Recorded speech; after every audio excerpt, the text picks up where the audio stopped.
Well, hi, it's Angela Critters. Welcome into my kitchen today. We're making homemade peach cobbler, Southern style. It's just the easiest thing to make.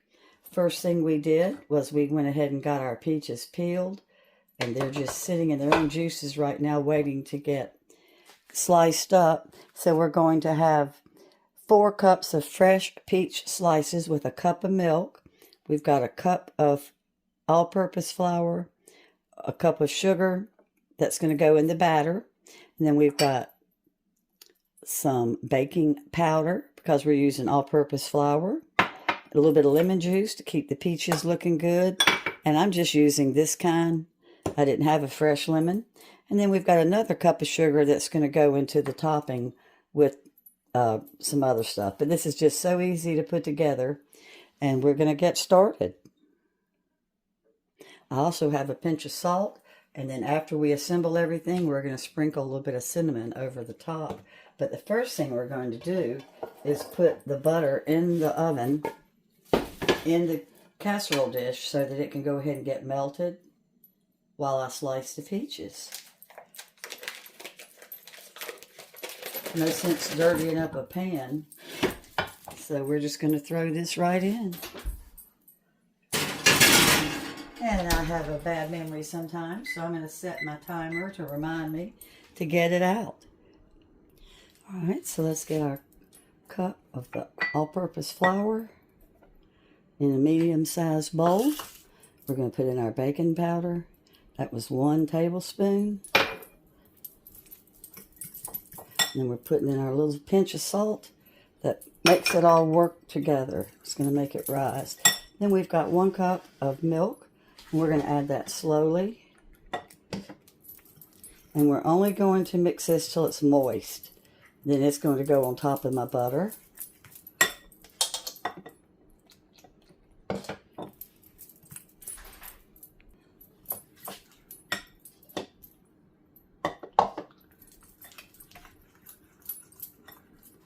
Then we're just going to pour this over the melted butter, but we're not going to stir. You don't stir a cobbler. It works its magic just by layering it the way that you put the butter first, then the batter. This sure does look wet. All right, let's get this over here. And I'm just going to pour it over and not stir. Grab a spatula real quick.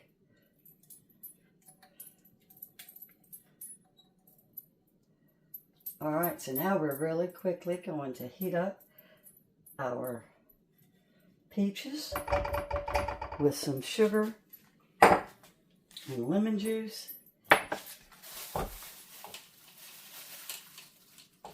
And we're going to cook those peaches for about 5 minutes. Oops, I left out the sugar, the cup of sugar, and you're not supposed to stir. We'll just pretend like this is a dump cake. All of a sudden I was like, why do I have my sugar separated? All right. So we're just going to let that sit and marry up while we heat up our peaches.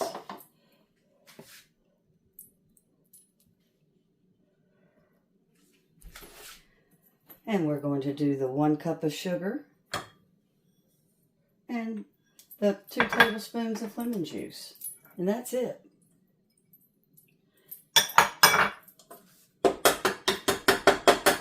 And we're going to bring them to a boil.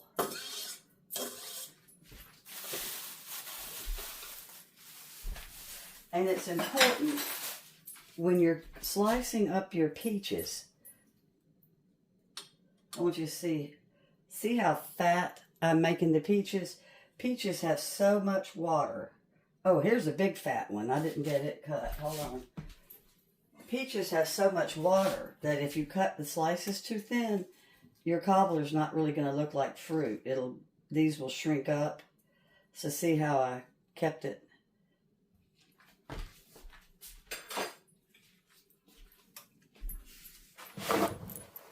Well, I knew that my batter looked kind of thin. It's late at night, and I shouldn't be baking this late because I make more mistakes. But hey, you can't mess up a cobbler. If you do, you're one of the few people in the world that can, because it's just almost impossible to do. Now, the peaches, we want them on high, and we're going to stir them the whole time. I've got them on a medium high.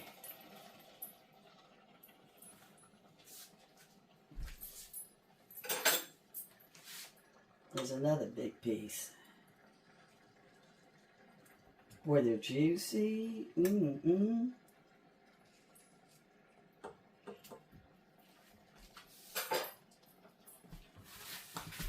peaches this year here are so good. Everybody's talking about them. Alright, so I'm just going to keep stirring this till all of my sugar's juiced up. My sugar's starting to melt into it, and I've just been using my spatula and spreading it out.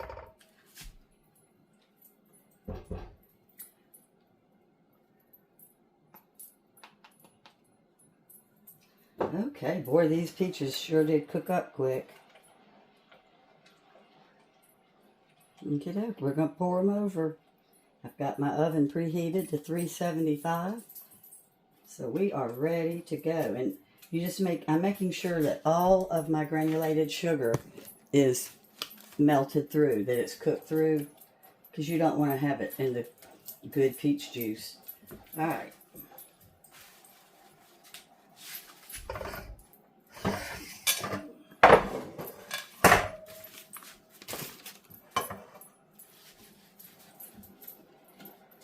And I'm bringing my peaches just to a boil.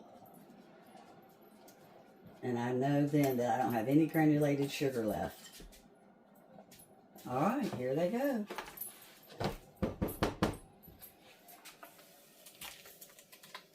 And I'm just pouring them over the top.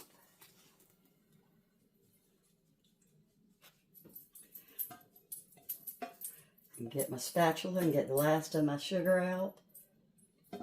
And then we're going to get a little cinnamon. You could also do nutmeg if you like. Or both.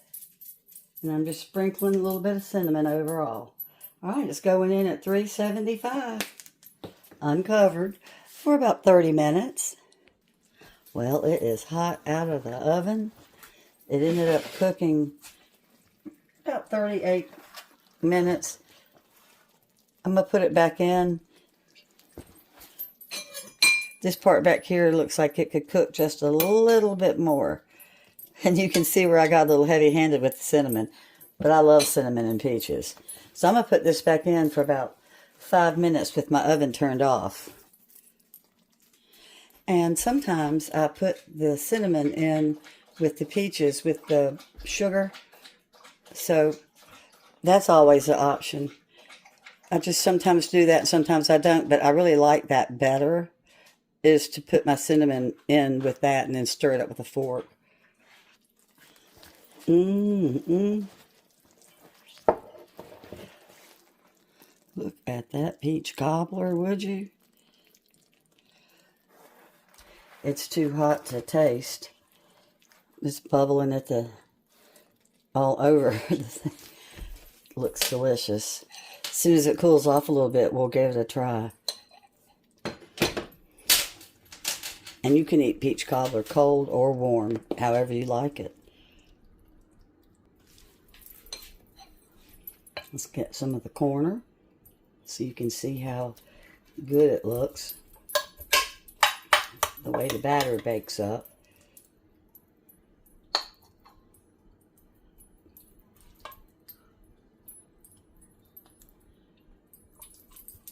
My dish was a little bit bigger than a 9 by 13. Oh, look at that. That's my favorite part, is the goo. Oh, we're going to have to let it cool just a little bit more, and we're going to taste it. Let me get some more batter. Or topping. Look at that beautiful topping. Oh, I wish you were here and that you could taste these peaches. Unbelievable. I forgot to mention, one of the reasons that we cooked that syrup with the peaches is because then when we went in here and we baked it, it caramelized the peaches. So see how you can see how brown everything is? These peaches are actually caramelized. My husband just ate some, and as always, flips over it. See, that's the part I love. It's almost like spoon bread, but it's full of the sugar syrup. And this isn't that sweet. There's really not that much sugar in something this big. Oh, though. You can taste that caramelization. It's so good. Well, as always, I'll put the directions in the description. And thanks so much for watching. Bye-bye.